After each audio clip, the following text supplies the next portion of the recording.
Good morning, this is Lori Fowler with Coldwell Banker. I'm in Naples, Florida, and today I want to share with you excuse me, a little bit of an explanation about inspections. Sometimes if you're a first-time home buyer, or maybe even if you've bought homes in the past, you can encounter different situations and you may not know all the different parts of the transaction.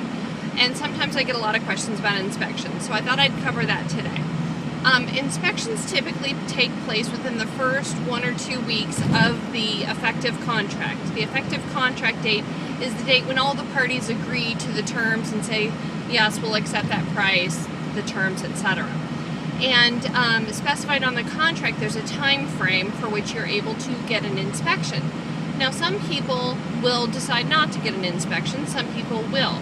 There's two different purposes for an inspection. One is for the edification of the potential buyers, that they know what type of home and the condition of the home that they're purchasing, so that in the future they know what types of repairs or maintenance may be required.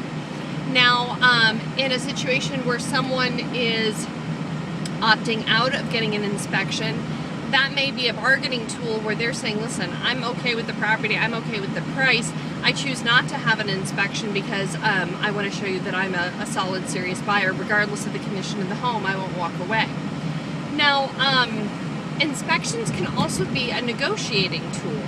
Sometimes if there is something discovered in an inspection, the parties may agree to negotiate either the repair of those items, the replacement, the correction of whatever the items were discovered in the inspection, or they might ask in lieu of those repairs just cash towards the close so that the buyers can do that upon closing the transaction. So there's a number of reasons why you would want to get an inspection, and how to choose a good inspector is also very important.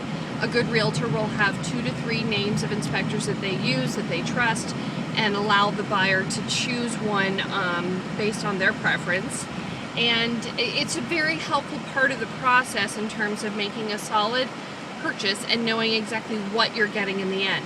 No one wants to get that call after closing and say, hey, Lori, I got this house and I've got all kinds of problems. I would rather that my buyers walk in completely knowing, you know, the AC is good, but you're probably going to need to replace it in about 5 years. Or the roof is in great condition, there's nothing wrong with it, shingles are in good shape.